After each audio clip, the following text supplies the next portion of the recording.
Hello, this is Connor here for Avid Visions, and today I'm going to be reviewing the Nikon 70-200mm VR2 f2.8. This is a fixed aperture lens, and the focal length is considered to be a staple for nature photographers, wedding photographers, sports photographers, journalists, and pretty much event photographers of all types. This lens comprises the tele range of Nikon's professional lens trinity. So without further ado, let's begin the review. This 70-200mm lens is great for getting some distance between you and your subject. The fixed aperture of f2.8 also makes it great if you have fast-moving subjects because you can quickly zoom in and out without worrying about any of your settings changing on a manual exposure the way that you would with a cheaper telephoto lens that has a variable aperture, like say the 55-200mm f4 to 5.6 that comes with a lot of beginner camera kits. The wide aperture of f2.8 also allows you to take pictures very quickly, even in low light settings. So, to help us demonstrate how well this can perform, we've had Roman bring in his old retired soccer jersey so we can take some pictures of him playing soccer. Just keep in mind, on a crop censored camera, this lens can become a 300mm f2.8 of the tele lens. So it's really a bargain, because that lens can normally be upwards of $5,000. This second iteration of the 70-200mm also comes equipped with Nikon's second generation vibration reduction system, which makes quick panning and taking photos in very dark places easier by reducing camera-induced motion blur by up to 4 full stops. I personally think that the VR2 system is a significant improvement over the VR1 system, but that at the end of the day it is not very smart to rely on these systems for a professional job except for as a last resort. This lens has a silent wave motor for lightning fast focusing that is perfect, especially when paired with the D300S or anything from Nikon's FX line. It's great for focusing even in low lighting. The fast f2.8 aperture also makes this lens great for isolating your subject from an otherwise distracting background. The quality of the bokeh is pleasing and smooth, making this lens very suitable for portraits where a shallow depth of field is desired. Just be warned that there are some focal distances that can make the bokeh appear as very, very many sharp circles. This is something that I found somewhat displeasing after nearly 2 years of taking this lens everywhere with me. But it's also an effect that you have to work to get.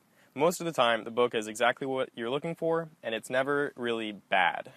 To demonstrate how quickly this can focus, we're going to have Roman throw the soccer ball into the air, and I'm going to see if I can get it in focus. Alright. Got it. The 70-200mm lens is made entirely out of metal, which makes it kind of heavy. It has 21 glass elements, and the front element has a 77mm filter thread. So this is not a light lens. It weighs in at 3.4 pounds. So if you're not used to holding heavy lenses all day, because you don't use a lot of zoom lenses or other telephotos, this can get kind of taxing. So I recommend you bring along a monopod or a tripod. Luckily, this lens has a tripod foot, as you can see here, called a bayonet. The foot is actually removable via this knob, but the rotating collar that it's on is not removable. That's permanently on the lens. The lens does feel very, very solid because it's made out of metal. The zoom ring and focusing ring slide very smoothly, and you have a nice little focusing scale here. There's no hard stop at infinity, but you can kind of feel a little change in friction when you hit infinity or your close focusing distance of 1.4 meters. Now, because there's so much really heavy glass in this lens, there's actually a little bit of focus creep. When you hold the lens near vertically, you can kind of feel the glass helping you zoom in or out. And this can sometimes be a little bit annoying, but it's just part of the lens design, just because it's a really heavy lens with a lot of glass to make it have a very fast fixed aperture. At the end of the day, all that weight is worth it because the glass that Nikon crams into this lens is phenomenal. The lens is tack sharp at all apertures from corner to corner, and it's surpassing its predecessor, and it pretty much performs almost as well as a bunch of prime lenses in this zoom range. It's just that good.